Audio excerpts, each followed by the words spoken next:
What is the phase difference between output and input voltage of common emitter amplifier? অর্থাৎ common emitter অ্যাম্প্লিফায়ারের input এবং আউটপুটের phase difference কত? 180 degree. এছাড়া প্রশ্ন আসে হেভিলি ডোপড রিজন কোনটা?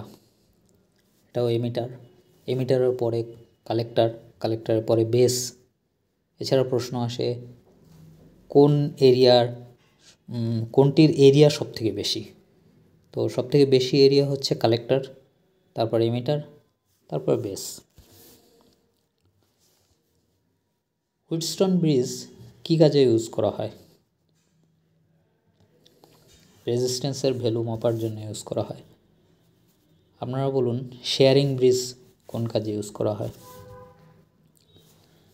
তারপর বলছে the number of valence electron of the element silicon with atomic number 14। তাহলে সিলিকনের অ্যাটমিক নাম্বার হচ্ছে 14, এর ভ্যালেন্স ইলেকট্রন কত?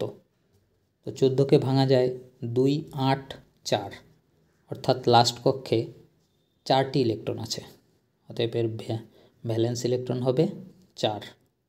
আপনারা বলুন কার্বনের ভ্যালেন্স ইলেকট্রন কত?